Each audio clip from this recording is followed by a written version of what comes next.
After all these years, it took over 3 decades for Matin, who owns this famous garage, to finally get some action and screen time in. With quick, snappy, and painful grapples, it's no wonder he was never included until 2023. If you haven't already, be sure to like and subscribe while you're at it. Let's start out with his aerial attacks. His jump attack does a downward chop and knocks enemies off their feet with a very low knockback, which puts enemies in a perfect position for Matin to follow up with his stun hit combo chain or any of his specials. His double jump and running jump attack can hit enemies that are laying on the ground, on top of doing whatever his downward chop is capable of. Going on to his neutral special, Power Bomb, where he can only follow up with Power Bomb if the last hit against the enemy he wants to grab was hit by a stun hit. But strangely enough, there are 2 knock hit moves that allows Matin to cancel into Power Bomb that grabs the same target hit, and those are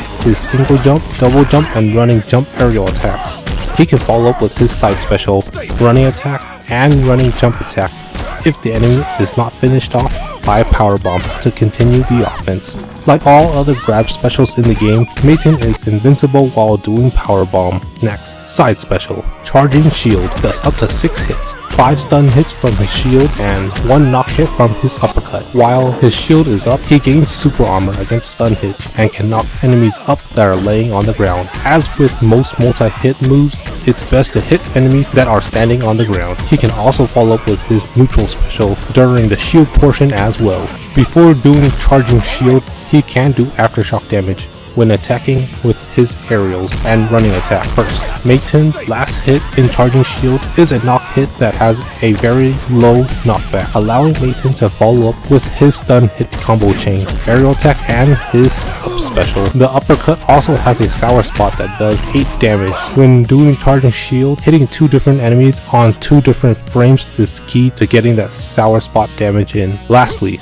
up and down special, Flying Neckbreaker. Just like Jimmy's up special, Matin also needs to grab an enemy that is in midair or just been hit by a knock move to get them off their feet and be in midair. There are 2 parts to Flying Neckbreaker. When throwing the enemy and collides with other enemies, they will be hit with 30 damage. When the thrown enemy hits the ground, there's a small area of effect that does 10 or 26 damage depending on how close the enemy is to the thrown enemy. The thrown enemy can only be hit by the collision with the ground, while the other enemies can be hit by the collision with the thrown enemy in midair and the area of effect when the thrown enemy hits the ground. With his action move Grab Carry, he can grab any normal or large size enemy and throw them by pressing the action button again, then cancel into Flying Neckbreaker for the extra 16 damage from the impact that the enemy would have had if Matin did not intercept them.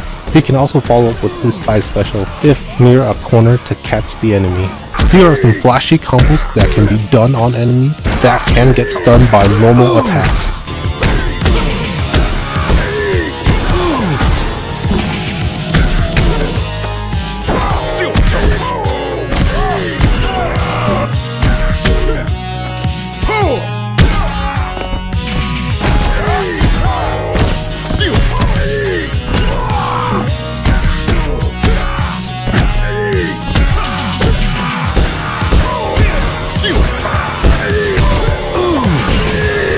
And that's it for this video and these guide series here, unless we get more DLC characters.